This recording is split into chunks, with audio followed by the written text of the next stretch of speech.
नमस्कार मित्रांनो, मी सूरज देशमुख आणि तुम्ही पाहता सह्याद्री माझा न्यूज। तुम्ही जर आमच्या चॅनलला नवीन असाल, जर आमच्या चॅनलला सबस्क्राइब केलं नसेल तर जरूर आमच्या चॅनलला सबस्क्राइब करा आणि हो बेल आयकॉन दाबायला विसरू नका। चला तर पाहून घेऊ आजच्या प्रमुख घडामोडी। अकोला महानगरपालिका क्षेत्रातील राजे संभाजीनगर वार्डामध्ये अस्वच्छता, सांडपाण्याची समस्या, फुटलेले रस्ते, खड्डे, मातीचे ढिगारे आणि ठिकठिकाणी साचून असलेली घाण समस्याचे केंद्र ठरले आहेत। हा प्रकार असूनही महानगरपालिका मात्र झोपेतच आहे। स्थानिक राजे संभाजीनगर येथील सांडपाणी निकासी होत नसल्याने नाली फोडण्यात आली, परंतु त्या नालीची दुरुस्ती करण्यात आली नसल्याने मोठ्या डबक्याचे स्वरूप आले असून इथे नाक दाबून चला असे म्हणण्याची वेळ नागरिकांवर आली आहे। हॅलो, माझं नाव राजकन्या अरुणाडे। मी इथं राहते रुक्मिणी अपार्टमेंट मध्ये, न्यू तपड्या नगर येथे, आणि इथं जुबली शाळा आहे।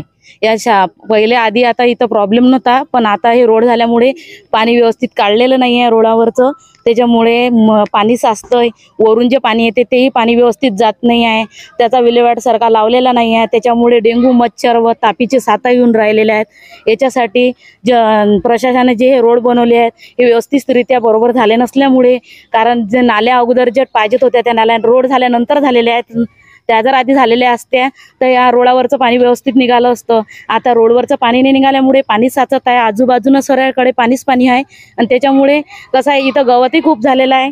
सगळ्याच बाबतीत म्हणजे इचू काट्याच्या सगळ्यात जे असते आपलं साप वगैरे जे काय त्याची भीती आहे, मुलं खेळतात खाली, त्यांच्यामुळे आम्हाला पण 5 वाजतापासून घराच्या बाल्कन्या लावाव्या लागतात मच्छराईसाठी।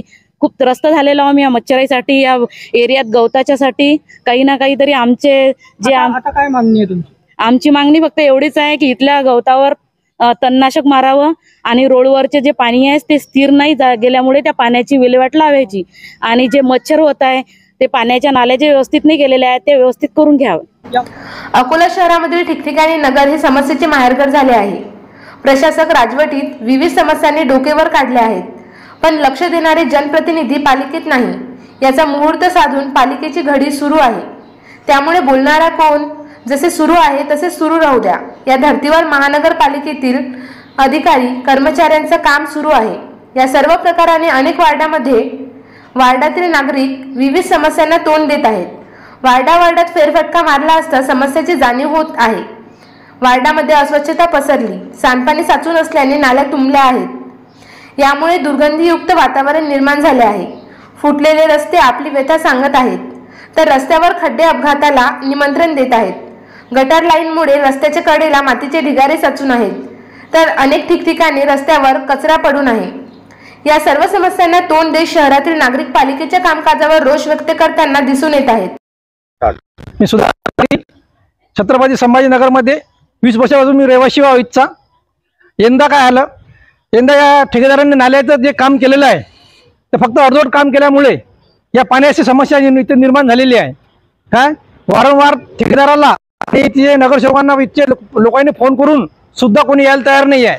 त्या दिवशी थुतूर मातूर महानगरपालिकेची जीबीसी आली, तो सगळं अधोर काम करून चालली गेली, त्यामुळे इथे मच्छर डास खूप झालेला आहे। आणि 6 महिन्या पहिले बनवलेला रोड तो रोड पण खोललेला आहे, आणि अर्धवट आमच्या साईडचे रोड तर केलेच नाही आहे। वारंवार फक्त महानगरपालिका टॅक्ससाठी फोन करते लोकांना की आमचे टॅक्स भरलेले आहे, तुम्हाला व्याज चाललेलं आहे, पण या समस्येला लक्ष कोण देणार आहे? आता काय मागणी आहे?